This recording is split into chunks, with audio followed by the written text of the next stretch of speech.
Good morning mga ka-friends. Friendships. Usok naman. Okay lang yan. Dito po tayo ngayon sa likod ng bahay.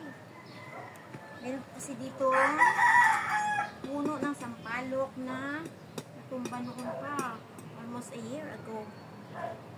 Ito po ay nandito lang. So ngayon, sinunog ng aming kasama dito matanda. Sinunog niya.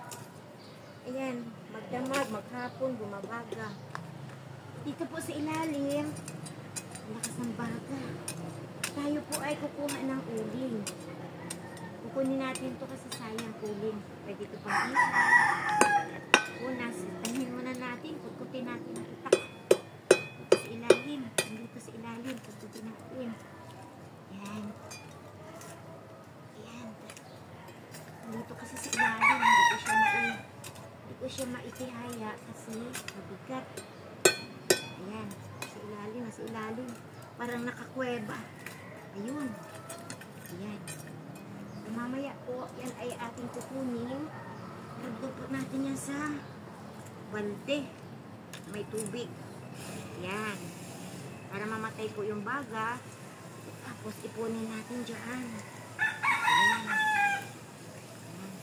Kakaipon ho tayo nito ng halos isang kilo. Kalibre tayo ng 10 piso.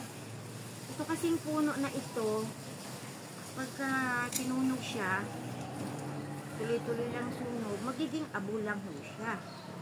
So ngayon, kakakuha tayo dito ng uling at ihaw. Ito ba?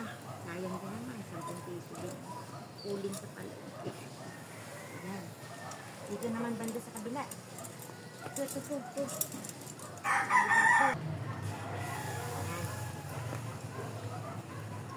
pa, laki oh. Ayan. Paraan lang po mga friendships. Sayang din naman kasi ito kasi magiging abulang mo siya. So, nakakuha na tayo ng kaunting-uling dito. Ayan, ilagay na natin dito. Ayan, pakita ko sa inyo. Nakarami na ito. Ayan, uusok pa yata. Mukhang hindi ko pa napatay yung baga. Ayan. Okay, tingnan nyo ho, oh. Isang balot na ho yan. 10 piso na ho ito. Lagyan na ito pang ihaw. Bye-bye.